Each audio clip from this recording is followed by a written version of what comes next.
Hola, ¿qué tal? Bienvenidos una vez más a este rincón sonoro. Hoy vamos a hablar de algo que estoy seguro nos ha pasado a todos. ¿Recuerdas esa sensación? Esa mezcla de sorpresa, frustración y hasta un poco de dolor cuando te das cuenta de que el mundo no funciona como tú esperabas. Esa brecha, ese abismo a veces entre cómo deberían ser las cosas según tu mapa mental y cómo son en la cruda y a menudo indiferente realidad. Es una experiencia universal, casi un rito de paso. Y no es una señal de que hayas fracasado o de que seas un ingenuo. Es la señal de que estás creciendo, de que estás en esa transición fundamental desde un idealismo puro hacia una madurez, digamos, más práctica. Piénsalo como tener una mano apuntando al cielo, llena de ideales, de sueños, de aspiraciones y la otra anclada a la tierra, a lo que es, a lo tangible. Esa tensión entre las dos manos es una fuente de energía brutal, la semilla de la creatividad y el cambio. Pero, ay, si no aprendemos a gestionarla, también puede ser una fuente de un dolor inmenso. Cuando esa tensión se vuelve insoportable, solemos reaccionar de formas que no nos ayudan mucho. Algunos se ponen una venda en los ojos y fingen que la realidad es mucho más bonita de lo que es, ignorando la evidencia. Otros, heridos por la decepción, tiran la toalla, abandonan sus ideales y se visten con un cinismo que parece sabiduría, pero que en el fondo es una renuncia a la esperanza. Y luego está la vía más peligrosa, la de aquellos que intentan torcerle el brazo a la realidad, forzarla a que encaje en su molde ideal, una arrogancia que puede terminar justificando hacer daño a otros para conseguirlo.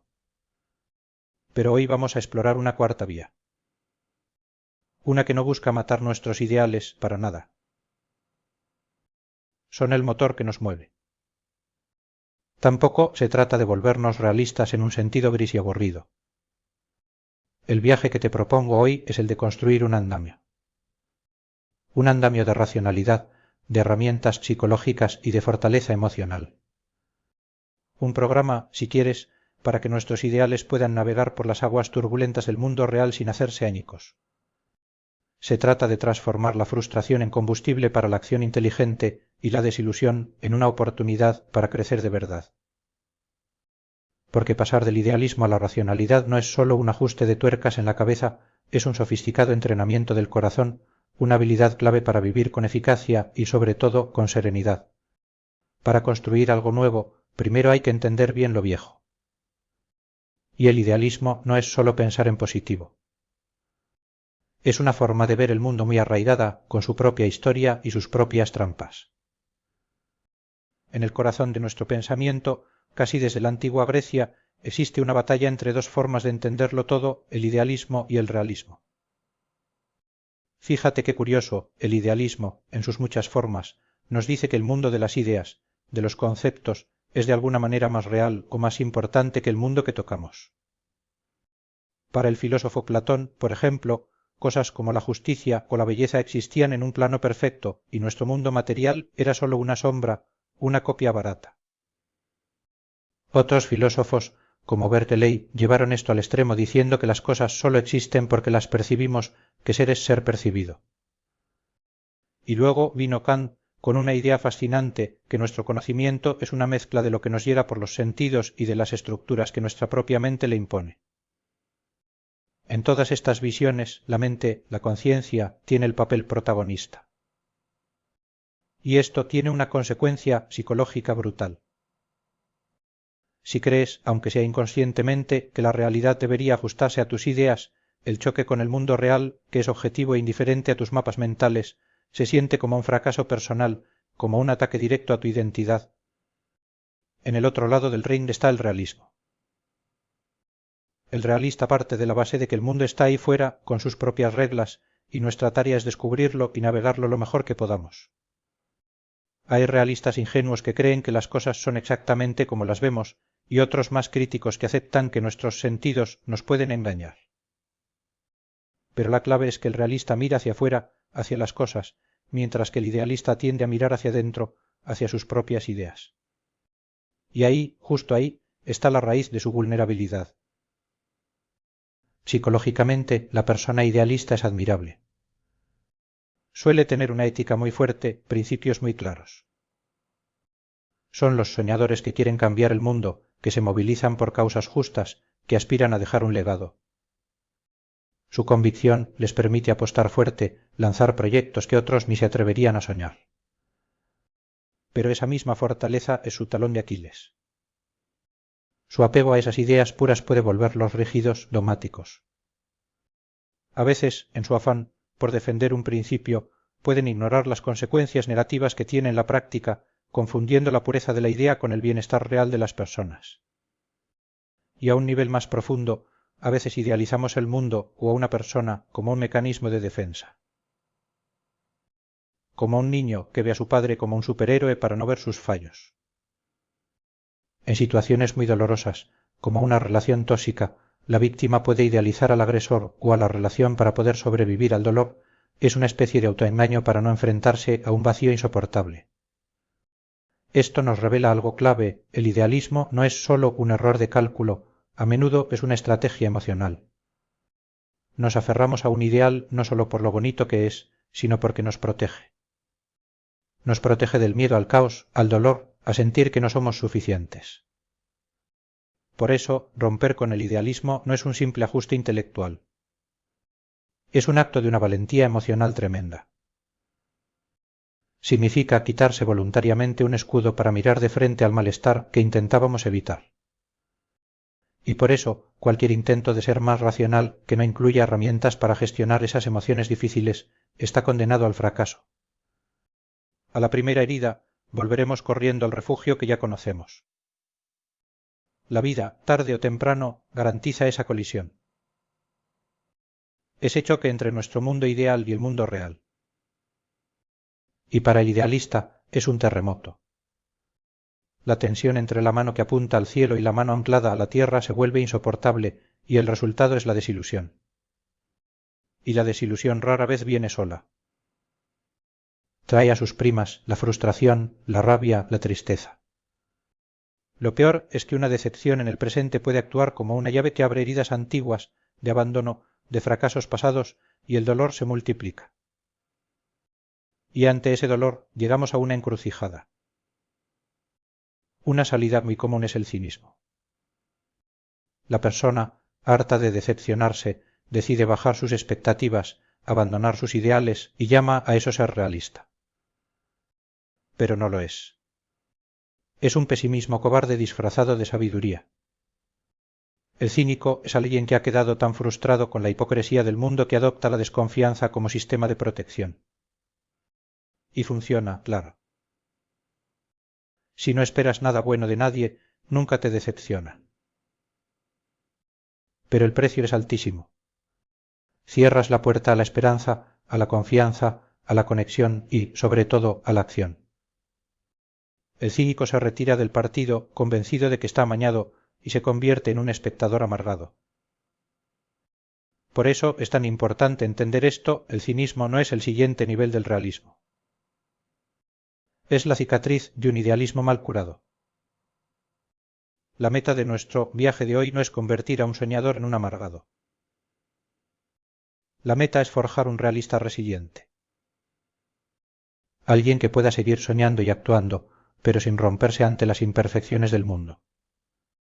La alternativa real al idealismo no es el cinismo, sino algo que podríamos llamar optimismo realista. Y para llegar ahí necesitamos construir unos cimientos nuevos. Unos cimientos basados en la racionalidad, pero no como una idea fría y sin alma, sino como una caja de herramientas prácticas. La racionalidad, en el fondo, es simplemente la capacidad de pensar, evaluar y actuar de forma lógica para conseguir lo que queremos. Es el arte de tomar decisiones informadas. El proceso es bastante lógico si lo piensas. Primero te das cuenta de que tienes que tomar una decisión. Luego defines qué es importante para ti en esa decisión. Por ejemplo, al buscar trabajo, el sueldo que te interese, el horario, las oportunidades. Después le das un peso a cada cosa, las priorizas.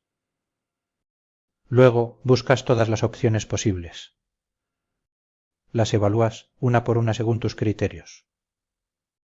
Y finalmente eliges la que mejor se adapta a lo que buscas. Hacer esto de forma metódica nos ayuda a esquivar las trampas de nuestra propia mente, esos sesgos cognitivos que nos nublan el juicio. Como el de confirmación, que nos hace buscar solo la información que apoya lo que ya creemos. Pero ojo, ser racional no significa apagar las emociones o la intuición. La intuición, a menudo, es el resultado de un procesamiento rapidísimo de toda nuestra experiencia acumulada.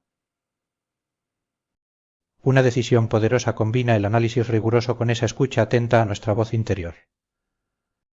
La razón guía, pero las emociones y la intuición son datos valiosísimos en el proceso. Y lo mejor de todo es que la racionalidad no es algo que tienes o no tienes. Es una habilidad que se entrena. Es como un músculo. Y si la racionalidad es el método, la filosofía estoica podría ser el sistema operativo perfecto para ejecutarla. Esta filosofía, que nació en la antigua Grecia y Roma, es un manual de resiliencia increíblemente práctico. Su principio más revolucionario es la llamada dicotomía del control.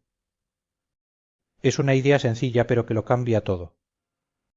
Divide el universo en dos, las cosas que están bajo nuestro control y las que no. ¿Qué está bajo nuestro control? Muy pocas cosas, nuestros juicios, nuestras intenciones, nuestras acciones. ¿Qué no lo está? Casi todo lo demás, lo que otros dicen o hacen, nuestra reputación, la salud, el dinero, los eventos mundiales. La clave de la serenidad, según los estoicos, es enfocar toda nuestra energía en lo primero, en lo que sí podemos controlar, y aceptar con calma y ecuanimidad todo lo demás. Es una idea liberadora. Además, para los estoicos, lo único verdaderamente bueno es la virtud y lo único malo es el vicio.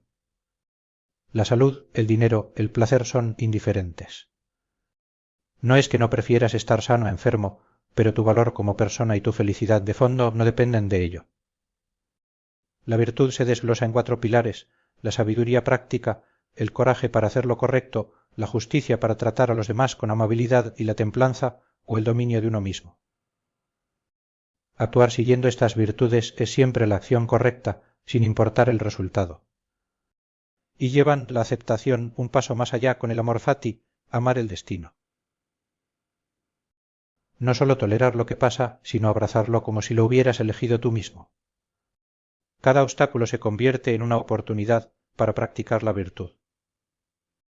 Es crucial entender que el estoicismo no te pide que reprimas tus emociones, sino que las entiendas y las gestiones para no ser su esclavo. Ni tampoco te pide que seas pasivo. Al contrario, es una llamada a la acción intensa y enfocada en tu círculo de control. Esta filosofía nos lleva directamente al optimismo realista.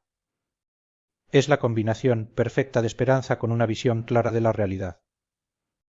No es creer ciegamente que todo saldrá bien, sino confiar en tu propia capacidad para manejar los problemas, sabiendo que los problemas son inevitables.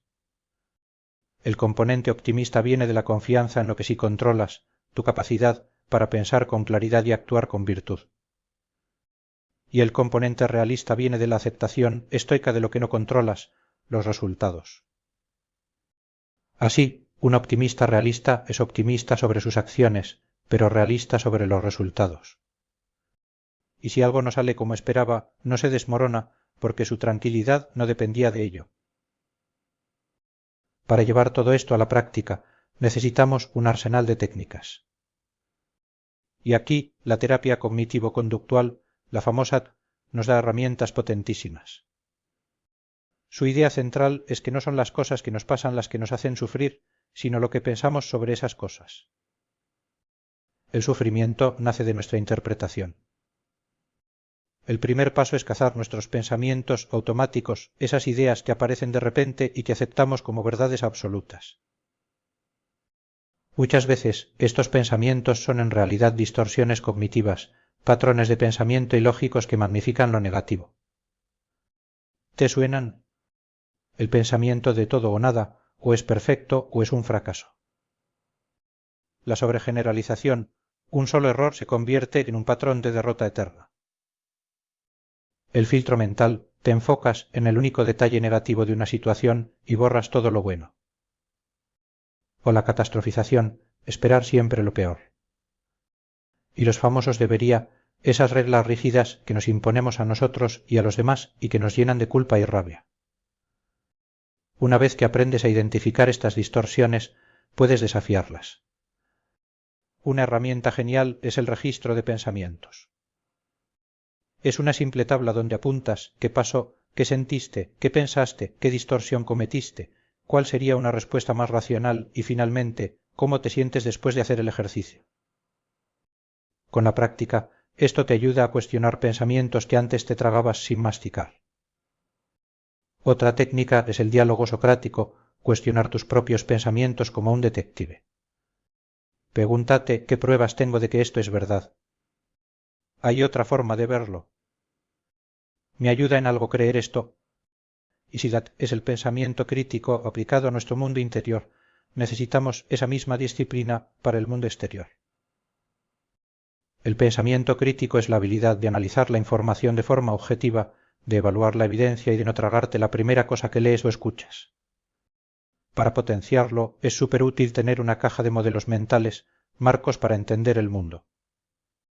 Por ejemplo, el razonamiento desde primeros principios, que es descomponer un problema hasta sus verdades más fundamentales y reconstruir una solución desde cero, en lugar de hacer las cosas porque siempre se han hecho así. O el pensamiento de segundo orden, que es no pensar solo en la consecuencia inmediata de una decisión, sino en la cadena de efectos que vendrá después.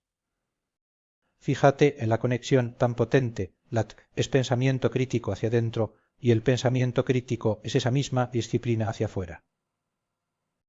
Al entrenar una, fortaleces la otra. Creas un sistema de racionalidad que te sirve para navegar tanto tu mente como el mundo. Pero una mente lógica sin la capacidad de entender las emociones, las propias y las ajenas, es una mente incompleta. La inteligencia emocional no es lo contrario a la racionalidad, es su aplicación en el mundo de las personas. Implica conocer tus propias emociones de autoconocimiento, gestionar las autorregulación, entender las de los demás empatía y saber interactuar habilidades sociales. Y esto se complementa con la inteligencia social, la habilidad de leer la sala, de escuchar de verdad para entender, no solo para responder. Una decisión que es lógica en una hoja de cálculo pero que ignora cómo se sentirán las personas afectadas, es una decisión irracional porque parte de datos incompletos. Vale, y todo esto, ¿cómo lo aplicamos a la vida real? Pensemos en dos campos de batalla cotidianos, el dinero y el trabajo. Las finanzas personales son un gimnasio perfecto para la racionalidad. El primer paso es la conciencia, saber a dónde se va tu dinero. Un presupuesto no es una cárcel, es un plan para que tu dinero trabaje para tus metas. Una regla muy útil es la de tus ingresos para necesidades, para deseos y un para ahorro y pagar deudas. Y la clave es automatizarlo. Que el ahorro no dependa de tu fuerza de voluntad. Luego, construir un fondo de emergencia de a meses de gastos. Y una vez tienes eso, el dinero a largo plazo tiene que ponerse a trabajar a través de la inversión, aprovechando la magia del interés compuesto. En la inversión, la racionalidad es clave para no cometer los errores típicos comprar por euforia y vender por pánico. Se trata de aplicar la dicotomía del control, te centras en tu estrategia de ahorro y diversificación, que es lo que controlas, y aceptas la volatilidad del mercado, que no la controlas. En la carrera profesional pasa algo parecido. El idealismo nos hace creer que si trabajamos duro, el reconocimiento llegará solo. Y sí, el buen trabajo es necesario, pero no suficiente. Hay que ser un gestor estratégico de tu propia carrera. Esto implica navegar la política de la oficina, que no es ser un manipulador, sino aplicar la inteligencia social, observar quién influye, construir relaciones de confianza, entender qué motiva a los demás. Y en momentos clave, como una negociación salarial, la racionalidad es tu mejor aliada. Investigar los rangos de mercado, preparar tus argumentos basados en el valor que aportas y negociar con confianza, pero con flexibilidad. Llegando al final de este viaje, integramos todo en una filosofía de vida. Y aquí entran dos conceptos finales que son pura dinamita. El primero es la aceptación radical. Es el acto de aceptar completa y totalmente la realidad, sobre todo la que duele y no podemos cambiar. no es resignación, no es que te guste. Es, simplemente, dejar de luchar contra lo que ya es. Hay una fórmula muy potente que dice sufrimiento-dolor, no aceptación. El dolor es inevitable en la vida. El sufrimiento es la capa de resistencia que le añadimos cuando nos decimos esto no debería estar pasando. La aceptación radical disuelve esa segunda capa, nos deja con el dolor original, que a menudo es mucho más manejable, y libera toda la energía que gastábamos en la lucha para poder actuar de forma constructiva. Y como contrapunto a todo este esfuerzo de la razón, la filosofía taoísta nos regala el concepto de Wu Wei. A menudo se traduce como no acción o acción sin esfuerzo. No es ser vago, es el arte de actuar en armonía con el flujo natural de las cosas, en lugar de ir contracorriente. Es ser como el agua, flexible pero imparable.